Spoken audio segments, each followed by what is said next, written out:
거룩하고 구별된 사람이라는 제목으로 함께 말씀 나누도록 하겠습니다. 말씀의 은혜 받으시길 소망합니다. 우리가 아까 광고 시간에도 말씀을 드렸는데 지금 출애굽기를 묵상하고 있습니다. 내용적인 면으로 보면, 그리고 또 출애굽기가 10월 말까지 있는데 같은 내용을 다루는 것은 아니지만 뭐 절기 다루고 또 어떤 성막과 또 법에 대해서 다루다 보니까 좀 어려운 내용일 수 있습니다. 그러나 우리가 이 성경을 영의 양식이라고 하잖아요. 네, 영의 양식이라고 하듯이 어려운 것도 우리가 소화를 시켜야 됩니다. 네, 여러분 처음 먹는 음식 어떻게 먹죠? 먹을 때? 호기심에 조금씩 먹어봅니다. 그런 것처럼 그냥 일단 먹어보면 된다라는 거예요. 그러니까 말씀도 여러분들 너무 제가 늘 말씀드리잖아요. 너무 부담 갖지 마시고 그냥 읽으시면 됩니다. 그리고 옆에 큐티책에 보시면 옆에 해설이 있거든요. 그러니까 한 번 읽으면 잘 이해가 안 될 수 있어요. 그러나 한 3번 정도 읽고 또 해설 읽고 이렇게 하면 조금씩 다 쌓이는 거죠. 말씀도 쌓이고 또 은혜도 쌓이는 것이기 때문에 여러분들이 늘 새벽 기도에 못 나오시면은 평소에 삶 가운데에서 시간을 내어서 큐티 꼭 하시기를 간절히 소망합니다. 네, 그래서 오늘 전할 말씀도 사실은 조금 지루할 수 있고 조금 어려울 수 있습니다. 그러나 여러분들이 좀 집중해서 들으면, 제가 뭐 설교를 길게 하는 게 아니기 때문에 집중해서 들으시면 은혜가 될 줄 믿습니다. 말씀은 신약과 구약이 다 연결이 되어 있어요. 처음부터 끝까지. 왜 그렇죠? 물론 사람이 쓴 것이지만 하나님께서 말씀하신 것을 사람이 쓴 것이기 때문에 성경의 이 기록자, 사람이라고도 할 수 있지만 또 한편으로는 하나님이라고도 볼 수 있습니다. 그렇기 때문에 모든 말씀이 연결이 되어 있다는 거예요. 특별히 어떤 것으로 연결이 되어 있죠? 예수님으로 연결이 되어 있다라는 것을 볼 때 여러분들이 오늘 말씀 들으면서도 또 그렇구나 또 깨달음이 있을 줄 믿습니다. 출애굽기 28장에 보면 대제사장, 오늘 본문도 아론을 대제사장으로 세웠다 이렇게 나와 있는데 제사장의 의복, 대제사장의 의복에 대해서 이야기를 하고 있습니다. 먼저 아론을 대제사장으로 세우고 그 다음에 대제사장의 옷을 이렇게 만들어라. 그 다음에 29장에 보면 제사장을 세우는 그 위임식을 합니다. 앞에 보시면 이 대제사장의 옷 보이시죠?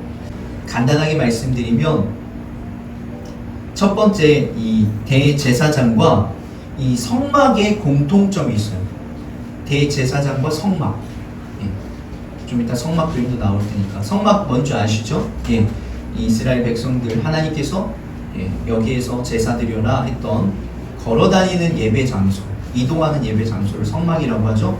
이 대제사장의 옷과 그리고 또 성막과 공통점이 있습니다. 사진을 보시면 여기는 이미지화한 거고 우리 실사라고 하는데 실사, 제가 아닙니다. 실사, 이렇게 실제로 입었다라는 것을 보게 되고 보면 어떻게 돼 있죠? 앞치마처럼 돼 있습니다. 앞치마.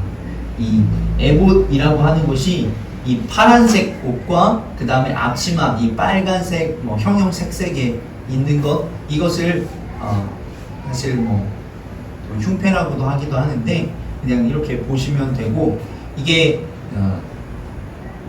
겉옷 여기 앞치마 부분에 금으로, 재료가 금으로 되어 있습니다. 근데 성막도 지성소 부분, 성막의 3중 구조인데 성막들, 그 다음에 성소, 지성소 이렇게 되어 있죠. 근데 지성소의 그 휘장에는 금을 사용했어요. 그렇게 보시면 됩니다. 그리고 두 번째는 3중 구조로 되어 있다. 아까 얘기했듯이 여기 성소인데 성막들 여기 마당이라고 할 수 있죠. 성막들이 있고 그 다음에 이렇게 성소와 지성소가 있습니다. 하나를 그냥 성소라고 하죠. 그리고 그 안에 보면 두 개로 나눠져 있죠. 그렇게 되어 있고 아까 이 대제사장의 옷도 삼중 구조로 되어 있는데 첫 번째는 속옷, 두 번째는 하얀 옷, 그 다음에 세 번째는 아까 파란색 옷과 빨간색 옷 이렇게 삼중 구조로 되어 있습니다. 그리고 마지막으로 세 번째는 하나님의 은혜를 상징하는 것들이 담겨져 있어요. 어디에? 이 세 번째, 그러니까 지성소에 가보면 뭐가 있어요? 예, 속죄소, 뭐 법궤, 뭐 다양하게 부르는데 법궤라고 그냥 말씀드리면 법궤 안에 여기 밖에 꺼내져 놨는데 뭘까요? 첫 번째는 세 가지가 있어요. 십계명 두 돌판, 그리고 아론의 쌍난 지팡이, 마지막으로 만나 항아리. 이 세 가지가 다 무엇을 의미하냐면 이스라엘 백성들이 인도해내신 하나님의 은혜를 상징하고 있어요. 만나도 마찬가지고 물론 하나님의 주권과 권위도 상징하고 있지만 이렇게 하나님께서 이스라엘 백성들과 함께하고 있다 이렇게 상징을 하고 있고 이 가슴 쪽에 보면 12개의 보석이 박혀져 있어요. 우리 앞치마 하면 우리 식당 가서 입는 그런 것도 있는데 앞치마는 굉장히 가볍죠. 근데 결코 가볍지 않았습니다. 왜요? 가슴에 보석이 이렇게 12개가 박혀있기 때문에 이 12개는 무엇을 상징하냐면 이스라엘의 12지파를 상징합니다. 12지파. 그리고 또 이 기념보석이라고 써있긴 한데 이것을 원어적으로 보면 기억의 돌들이라고 합니다. 그러니까 하나님께서 이 한 집 한 지파를 기억하고 계신다. 즉 하나님의 이것도 역시도 은혜라고 할 수 있죠.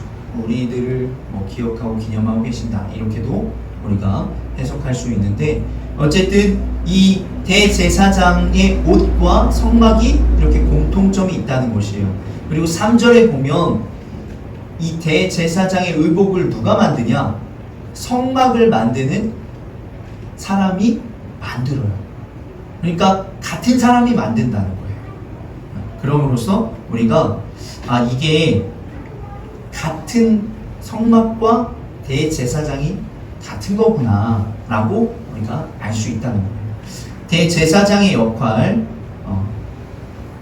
무엇이죠?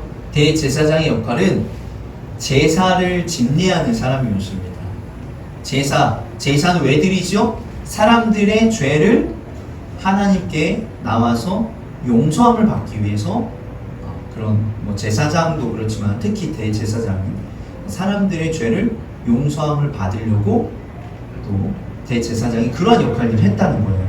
그리고 대제사장은 1년에 한 번 대속죄일 때 어디를 들어갔죠? 지성소에 들어갔어요. 지성소는 누가 계시는 곳이죠? 하나님이 계시는 곳이에요. 그러니까 하나님을 이 수많은 백성들 중에 하나님을 만났던 사람, 모세 이후에 하나님을 만났던 사람은 대제사장밖에 없던 거예요. 그러니까 우리가 대제사장의 역할을 두 가지로 이야기할 수 있는데 첫 번째는 사람들의 죄를 용서해주는 그런 역할을 하는 사람이고 두 번째는 하나님과 사람을 이어주는 그런 역할을 했다라는 것입니다. 물론 대제사장이 대제사장이 사투리가 나오는데 대제사장이 바뀌었어요. 예. 그런데 그 대제사장이란 사람은 역할은 항상 필요했다라는 것이에요. 그것을 기억하면 좋을 것 같고 좀 어려운 내용이었는데 히브리서 4장에 보면 그런데 어떻게 돼요? 뭐라고 얘기하죠? 대제사장이 누구다? 예수님이다 이렇게 표현을 하고 있어요. 그러나 우리에게는 하늘에 올라가신 위대한 대제사장이신 하나님의 아들 예수님이 계십니다. 예수님을 왜 대제사장이라고 했을까요? 예수님의 역할이 대제사장의 역할과 같기 때문이에요. 무엇이었죠 아까? 사람과 하나님을 이어주는 역할, 그리고 또 사람의 죄를 용서해주는 그 역할을 했던 것이에요. 그래서 예수님께 십자가에 못 박혀 돌아가심으로써 우리의 죄를 예수님이 담당하시고 용서해 주었다라는 것이에요. 이 역할들이 같기 때문에 예수님을 대제사장이다 이렇게 표현을 하는 것입니다. 그리고 또한 아까 얘기했듯이 재료도 동일하다고 했죠. 성막의 재료와 대제사장의 재료와 성전 휘장의 재료가 동일한 것을 보면서 또 어떤 것까지 우리가 생각할 수 있냐면 예수님도 대제사장이었고 또한 무엇이었다? 성전이었다. 이렇게 볼 수 있어요. 그래서 예수님이 이 신약에 보면 뭐라고 하죠? 3일 만에 무너졌다 다시 세워진다. 그것을 누구를 의미하는 것이라고 얘기하죠? 성전이신 예수 그리스도를 의미한다. 이런 표현도 있죠. 그래서 예수님께서 하나님의 거룩한 성전으로 이 땅에 오셨다는 거예요. 그런데 예수님의 죽으심과 부활로 인해서 눈에 보이는 성전이 이제 사라졌어요. 눈에 보이는 성전이 사라지고 이제 누가 성전이 되는 것이죠? 눈에 보이는 대제사장도 사라졌어요. 이 아까 두 가지 개념이 다 예수님으로 해서 사라진 거예요. 성전도 사라지고 대제사장도 사라져요. 제사장도 사라졌다는 얘기예요. 그러면서 어떻게 됐죠? 우리가 성전이 되고 우리가 제사장이 되었다는 거예요. 그래서 우리는 물론 예수님을 통해서지만 우리가 하나님을 예배 드릴 수 있고 그리고 또 우리가 예수님의 이름으로 우리의 죄를 하나님께 고백할 수 있는 거예요. 우리가 또 하나님을 예배할 수 있죠. 성경적인 단어를 포함해서 제가 이렇게 적어봤는데 같이 한번 따라해 볼까요? 우리의 대제사장이신 예수님 덕분에 우리는 그리스도로 옷 입어 왕같은 제사장이 되었습니다. 우리 역시 그래서 이 말씀을 가지고 우리가 이것에 대한 여러분의 이해를 가지고 한 가지를 나누었으면 좋겠습니다. 바로 하나님께서는 우리가 거룩해지길 원하신다라는 거예요. 한번 따라해 볼까요? 하나님께서는 우리가 거룩해지길 원하십니다. 네. 첫 번째 대제사장 누구죠? 아론이었죠? 네. 저 아닙니다. 네, 아론입니다. 네. 1절과 2절에 보면 이야기를 하죠. 근데 여러분들 아론 하면 누가 어떤 것이 생각나요? 아론 하면 제가 생각날 수도 있겠지만 아론 하면 금송아지가 생각나잖아요. 금송아지는 32장에 출애굽기 32장에 나오는데 금송아지 어떻게 된 상황이에요? 대제사장으로 임명을 받은 다음에 모세가 하나님께 십계명을 받으려고 시내산에 올라갔어요. 40일이었기 때문에 40일 기다리는 게 쉽지 않잖아요. 그 기다리는 동안에 사람들이 얘기하는 거예요. 하나님을 우리에게 보내줘라. 그러니까 금송아지 형상을 그 당시에 우상 중에 하나였어요. 송아지 형상이. 금송아지 형상을 만들었어요. 대제사장이 된 후에 일어난 일이라 사실 더 큰 문제죠. 근데 이것으로 보면 무엇을 알 수 있어요? 하나님이 대제사장을 세운 아론이란 사람이 특별한 사람이 아니고 누구라는 거예요? 죄를 지을 수 있는 죄인이다라는 거예요. 역시 대제사장 역시 사람이다라는 거예요. 아까 굉장히 장황하게 설명했지만 한마디로 대제사장도 사람이다. 대제사장의 의복을 가리켜서 거룩한 옷, 비그데 코데시라고 한다고 합니다. 이 코데시는 구별되다라는 의미가 있어요. 하나님께서는 대제사장을 거룩하게 구별되길 원하신다는 거예요. 왜요? 하나님께서 거룩한 분이시기 때문에. 그래서 하나님께서 하신 말씀은 무엇이죠? 왜 우리가 거룩해져야 돼요? 내가 거룩하니 너희도 거룩해라. 말씀이죠. 그런데 아이러니한 것은 무엇이에요? 아론 역시도 그랬고 우리 역시도 마찬가지라는 거예요. 거룩하지 않은 사람에게 하나님께서는 거룩한 역할을 맡기신다는 거예요. 거룩하지 않게 살았던 사람에게 이제는 거룩하게 살아라 말씀하고 계신다는 거예요. 우리 가운데 완벽하고 완전한 사람이 있을까요? 그렇게 생각하시는 분들이 있을 수 있겠지만, 예, 깨끗한 사람 있나요? 그렇지 않다라는 거예요. 하나님께서는 그런 우리들을 예수님으로 인하여 우리의 죄를 용서하시고, 우리 역시 이제는 다른 사람과 구별되게, 세상과는 구별되게 살아라 말씀하고 계신다는 거예요. 이것을 제가 종종 어떤 비유로 표현을 하는데, 자녀가 놀이터에서 놀고 있어요. 흙으로 막 장난을 하고 있어요. 그래서 손이 막 더러워지고 이렇게 되었어요. 그런데 부모가 자녀를 사랑하지 않나요? 사랑한다는 거예요. 그래서 우리 집으로 데리고 가죠. 근데 그 모습 그대로 사랑하지만 어떻게 되길 원해요? 흙으로 더러워진 거 깨끗해지길 원한다는 거예요. 이해가 되시나요? 하나님께서 거룩하지 않은 우리들을 사랑하시고 우리들을 하나님의 자녀로 삼아주셨지만, 우리가 그러나 거룩해지고 구별되기를 원하시고 계신다는 거예요. 이것이 우리의 목표가 되고 또 노력하시는 분들이 되기를 소망합니다. 그리고 그 거룩함에 이르기 위해서는 우리의 어떤 노력이나 깨달음도 중요하죠. 그러나 예수님의 도우심이 필요하다라는 것이에요. 또한 성령님의 도우심도 필요하죠. 이것이 우리에게 오늘 말씀을 하고 있는 내용의 포인트이다라는 거예요. 3절에 보면 너는 물은 마음에 지혜 있는 모든 자 곧 내가 지혜로운 영으로 채운 자들에게 말하여 아론의 옷을 찢어 그를 거룩하게 하여 내게 제사장 직분을 행하게 하라. 그러니까 이 땅에서 우리가 거룩한 자로 살아가기 위해서는 하나님의 지혜로운 영, 성령 또한 충만해야 된다는 것이에요. 늘 성령 충만하게 사모하면서 말씀과 기도로 나아가시는 분들 되시기를 간절히 소망합니다. 말씀을 마무리하길 원합니다. 하나님께서는 부족하고 연약한 죄 많은 우리들을 구원해 주셨어요. 그리고 우리를 거룩하고 구별된 사람이 되기를 원하십니다. 거룩하고 구별되게 살아간다라는 것은 무엇일까요? 오늘 히브리서 4장과 10장의 말씀을 제가 읽어드리면서 여러분들이 깨닫기를 소망합니다. 우리의 대제사장은 우리의 연약함을 동정하시는 분이 아닙니다. 그는 모든 점에서 우리와 마찬가지로 시험을 받으셨지만 죄는 없으십니다. 그러므로 우리는 담대하게 은혜의 보좌로 나아갑시다. 그리하여 우리가 자비를 받고 은혜를 입어서 제때에 주시는 도움을 받도록 합시다.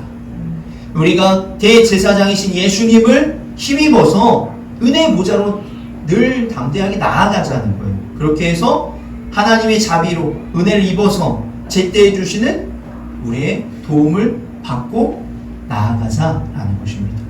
또한 히브리서 10장 19절부터 24절까지인데요. 그러므로 형제 자매 여러분, 우리는 예수 피를 힘입어 담대하게 지성소에 들어갈 수 있게 되었습니다.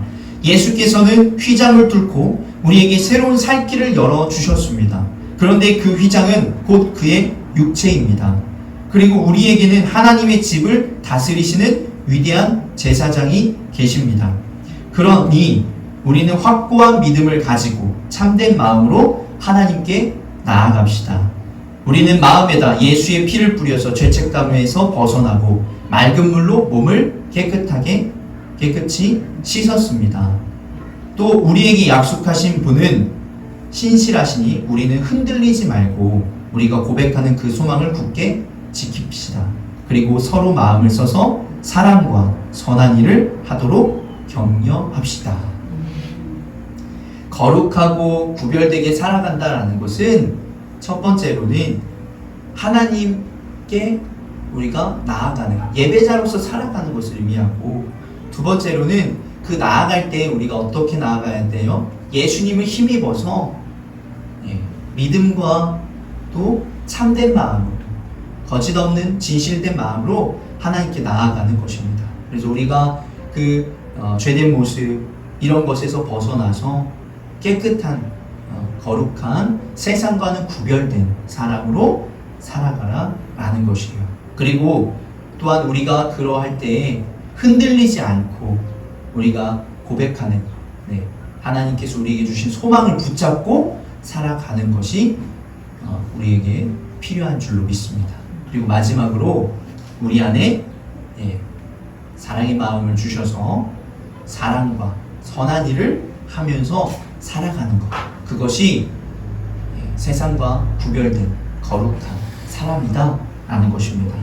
여러분들이 정말 하나님께서 기뻐하시는 거룩하고 구별된 사람이 되길 소망하고, 하나님, 제가 어떻게 거룩하고 구별되게 살아갈 수 있겠습니까? 늘 주님께 기도하며 또 살아가실 수 있는 여러분들이 되시기를 간절히 소망합니다. 아멘.